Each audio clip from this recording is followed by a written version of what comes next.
নমস্কার, আমি শতাব্দী। আপনাকে সবাইকে স্বাগত জানাই আমার ব্লগে। আজকে রান্না করা দেখাবো হচ্ছে চিকেন। কিভাবে আমরা বাটার চিকেন করতে পারি প্রেসার কুকারে। এই যে প্রেসার কুকার আমার পাশে রেডি আছে। এবার আজকে আমি আপনাদেরকে দেখাবো, কেন আমরা সবাই জানি যে বাটার চিকেন বেসিক্যালি হাঁড়িতে বা কড়াইতে হয়, কিন্তু খুব চটজলদি যদি আমাকে রান্না নামাতে হয়, ইনগ্রিডিয়েন্টস খুব অল্প লাগবে।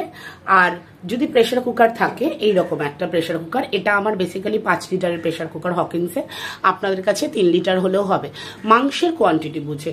আমি কিন্তু এখানে মাংস নিয়েছি 1 কেজি, সাইজ করেছি একদম মাঝারি। আর এই মাংস তৈরি করার জন্য প্রথমে মাংস ধুয়ে রেখে দিয়েছি, না এর মধ্যে এখন অবধি কিচ্ছু ম্যারিনেট করা নেই। এইবার চলে আসি আমি কি কি দিয়ে ম্যারিনেট করব। এখানে আছে পেঁয়াজ, আদা, রসুন বাটা। পেঁয়াজ আছে 250, রসুন আছে ধরে নিন প্রায় ওই 10 থেকে 15 গ্রামের মতো, আর আদা একদম সামান্য একটুখানি আদা দিয়েছি। আচ্ছা, এটা হচ্ছে আলাদা একটা পেস্ট, আমি এই চামচটা ইউজ করেছি, আপনারা চাইলে আপনাদের যে কোনো চামচ। এটার মধ্যে রয়েছে কিন্তু হচ্ছে, এর মধ্যে রয়েছে টমেটো, রয়েছে 2টো টমেটো রয়েছে, ধরে নিন না ওই 150 গ্রামের মতো টমেটো নিয়েছি। আর এটার মধ্যে নিয়েছি হচ্ছে জিরে গুঁড়ো, ধনিয়া গুঁড়ো আর লঙ্কার গুঁড়ো দিয়ে এটাকে কিন্তু হলুদ আর নুন, হলুদ নিয়েছি এই চামচেরই 1 চামচ, আর নুন নিয়েছি এই চামচেরই 1 চামচ। নুনটা কিন্তু আপনাদের স্বাদ অনুসারে নেবেন। এইটাকে দিয়ে একটা এইভাবে কিন্তু ঠিক একটা পেস্ট কিন্তু আমি বানিয়ে নিয়েছি। তাহলে সবার আগে এটার মধ্যে এটার মধ্যে কিন্তু দিয়েছি গোলাপ জল এবং কেওড়া জল। অনেকেই মনে করে বাটার চিকেন এগুলো পড়বে না, কিন্তু আমি বেসিক্যালি এগুলো দিয়ে থাকি। এইটা দিয়ে সবার ফার্স্ট কাজ হচ্ছে কিন্তু একটু ম্যারিনেট করে নেওয়া। কি করতে হবে, সবার আগে এইটাকে দিয়ে একটু ভালো করে, এবং বলবো হাতটা ইউজ করলে ভালো হয়, দিয়ে ভালো করে এটাকে ম্যারিনেট করে রাখতে হবে। এর মধ্যে মাথায় রাখবেন নুন হলুদ সব কিছু আছে, তাই আপনাকে কিন্তু এক্সট্রা করে কোনো কিছু নুন হলুদ দিতে হবে না। তাই রান্নার সময় একটু প্লিজ খেয়াল রাখবেন যে এর মধ্যে কিন্তু নুন হলুদ দেওয়া আছে। হ্যাঁ, অনেকে চাইলে এর মধ্যে গন্ধরাজ লেবুর রসও কিন্তু দিতে পারেন। এইটাকে দিয়ে আমি ম্যারিনেট করে রাখবো 15 থেকে 20 মিনিট। কিন্তু আপনার হাতে যদি একদমই সময় না থাকে তাহলে কোনো অসুবিধা নেই। মশলা, এই প্রেসার কুকারে মশলা কষাতে কষাতে কিন্তু আমরা অলরেডি এই মাংসটাকে কিন্তু যতটা হবে 5 মিনিট হলেও কিন্তু আমরা ওই ম্যারিনেট করে রাখলেও হবে। আপনারা চাইলে গন্ধরাজ লেবুর রস দিতে পারেন, আমি এখন অব্দি গন্ধরাজ লেবুর রস কিন্তু দিইনি। আচ্ছা, এইবার সবার আগে যেটা করব সেটা হচ্ছে হাতটা ধুয়ে নিয়ে স্টার্ট করব হচ্ছে আমাদের রান্না। আচ্ছা, গ্যাসটা জ্বালিয়ে নিয়ে প্রেসার কুকারটা বসিয়ে কতটা তেল দিতে হবে আমি আপনাদেরকে বলে দিচ্ছি, দেখিয়ে দিচ্ছি কতটা তেল দিতে হবে। আগে প্রথমে একটু কড়াই বলুন প্রেসার কুকার বলুন, এগুলোকে প্লিজ আগে একটু গরম হতে দেবেন। এটা যদি গরম হয় তাহলে কি হবে, আমাদের কড়াইতে বা হাঁড়িতে রান্নাটা যেরকম ধরনের হয়, প্রেসার কুকারের রান্নাটা কিন্তু টোটালি একটু আলাদা ধরনের হয়ে থাকে। এবং তার একটাই কারণ হচ্ছে প্রেসার কুকারে খুব তাড়াতাড়ি লেগে যাওয়ার, মানে মশলাটা লেগে যাওয়ার চান্সেস থাকে। একটু ওপরটাতে হাত দিলে আপনি একটা গরম ভাব অনুভব করতে পারবেন, তখন আপনি বুঝে যাবেন আপনার তাওয়া কিন্তু মোটামুটি রেডি। যে কোনো কিছুতে দেখবেন আমরা মাইক্রোওভেনে কিন্তু প্রিহিট করি, তাই আমাদের উনুনেও যখন রান্না করব বা গ্যাসে যেই পাত্রে রান্না করব এটাকে একটু প্রিহিট করব। এইবার দেব হচ্ছে কিন্তু তেল খুব যৎসামান্য তেল লাগবে, কারণ যেহেতু আমি ম্যারিনেটে তেল দিইনি, তাই এখানে একটু বেশি তেল দেব আমি। দেখে নিন, আমি এখানে ইউজ করছি কিন্তু ইঞ্জিনের সরষের তেল, ঠিক একদম যেতটুকু দেখেছেন ঠিক জাস্ট এইটুকুই কিন্তু আমার লাগবে হচ্ছে আমার সরষের তেল। আর হ্যাঁ, আপনি চাইলে গোটা গরম মশলা ফোড়ন দিতেই পারেন। আমি বেসিক্যালি কোনো গোটা গরম মশলাই ফোড়ন দিই না, আমি সিম্পল ভাবে রান্না করি। কারণ এই যে রান্নাটা আমি দেখাচ্ছি খুব চটজলদি, মানে অল্প বয়সী মেয়েরা বা ছেলেরা খুব তাড়াতাড়ি তারা কোথাও বেরাবে, কাজ আছে বেরাবে, বা অনেক গৃহিণীরা খুব তাড়াতাড়ি করে কাজে বেরাতে চায়, তার জন্য কিন্তু হচ্ছে এই রান্নাটা খুব চটজলদি। এইবার যখন দেখবেন একদম তেলটা গরম হয়ে গেছে, তখন একটু ধোয়া ওঠা পরিস্থিতি অবধি দেবেন। তারপর আপনি কিন্তু ছাড়বেন হচ্ছে পেস্ট করা মশলাটা। কিন্তু ভালোই গরম হয়ে গেছে, আঁচটা শুনে বুঝতে পারছি। এইবার এর মধ্যে দিয়ে দেবো হচ্ছে কিন্তু এই মশলাটা যেটা দিয়েছিলেন। খুব সাবধানে, হাতে যাতে গরম না লাগে একটু দেখে বুঝে দেবেন।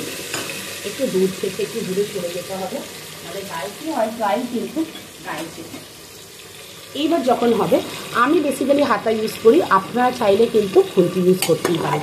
হালকা করে নাড়তে থাকতে হবে, কেন আমাদের মশলাটাকে কিন্তু কষাতে হবে। এবং যতক্ষণ না এই মশলাটা থেকে আমাদের এই রংটা চেঞ্জেস, যখন এখানে একটা রং দেখতে পাচ্ছি এবং এই রংটা কিন্তু টোটালি চেঞ্জ হয়ে যাবে, এই রংটা যখন চেঞ্জ হয়ে যাবে তখনই কিন্তু আমাদের মাংসটা দিয়ে দিতে হবে।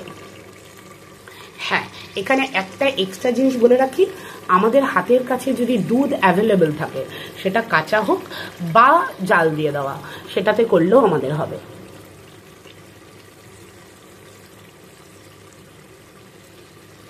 আপনি চাইলে কোনো কিছু দিয়ে ঢাকাও দিয়ে দিতে পারেন, সেটা আপনার মতো। হ্যাঁ, বারবার বলছি, এর মধ্যে কিন্তু কোনো এক্সট্রা করে আর মশলা যাবে না, এর মধ্যে কোনো এক্সট্রা মশলা কিন্তু আর যাবে না।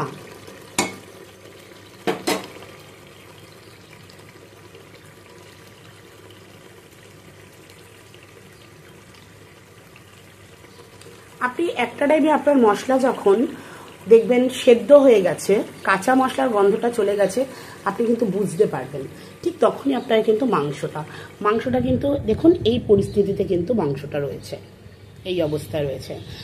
আমি এখানে সরষের তেল দিইনি, আপনি চাইলে সরষের তেল দিতেও পারেন। একটু বারে বারে একটু নাড়া দিয়ে দেবেন, কারণ আমি আগেও বলেছি আমাদের প্রেশার কুকার যেহেতু অনেকটাই গরম ছিল।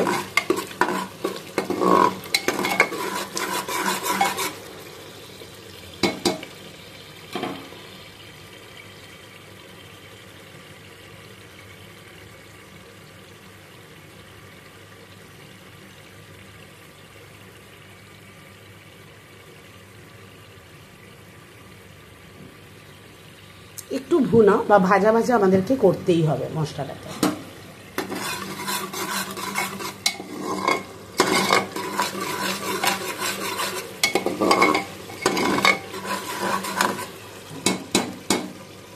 আমি হাতাটা ইউজ করি, তার একটাই কারণ, হাতাটা দিয়ে না অতি ইজিলি আপনি পুরোটাকে কভার করতে পারবেন, যেটা খুন্তিটা আমার মনে হয় হতে পারে না, মানে আমি পারি না অ্যাকচুয়ালি, তাই জন্য।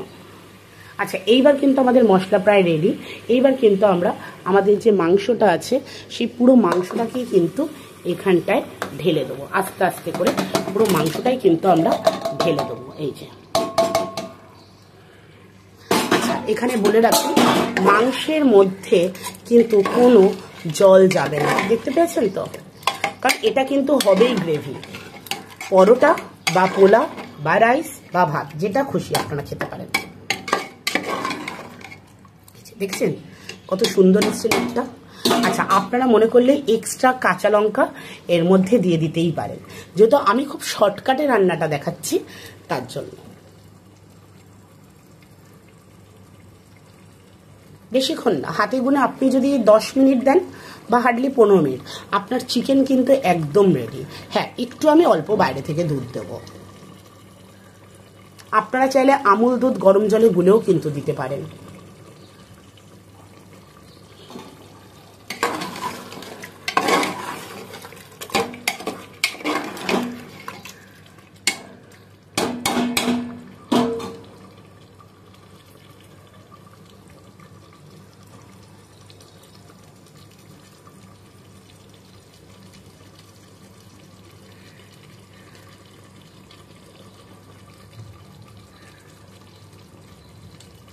দেখেছেন কালারটা কত সুন্দর এসছে। এবং কখন আপনি বুঝে যাবেন যে আপনার মাংস কষানো রেডি, যখন কিন্তু ওপর থেকে একদম তেল বেরিয়ে আসবে।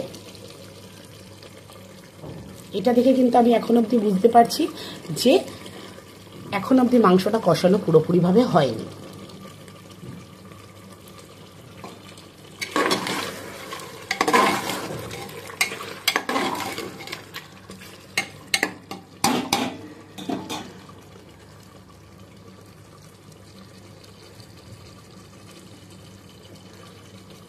দেখেছেন কিভাবে তেল ছেটে, ওই জন্যই বলেছি দেওয়ার সাথে সাথে একটু দূরে গিয়ে দাঁড়াবেন। আমাদের কড়াইতে রান্না করার সময় কিন্তু সেম ভাবেই এইভাবেই তেলটা ছেটে, ওই জন্য প্রেশার কুকারকে প্রেফার করা উচিত, মানে মাংসের টাইমে প্রেশার কুকারকে প্রেফার করা উচিত। আমাদের সবার একটা ধারণা আছে বোধ হয় মাটনের ক্ষেত্রেই প্রেশার কুকার ইউজ করা যায়, না, আমরা চিকেনও কিন্তু ইজিলি প্রেশার কুকারে করতেই পারি, খুব চটজলদি হয়েও যায় এবং স্বাদেও কিন্তু খুব ভালো হয়। হ্যাঁ, এখানে কিন্তু আমি কোনো চিনি বা মিষ্টি জাতীয় কিছু দিইনি, আপনারা চাইলে চিনি দিতেই পারেন।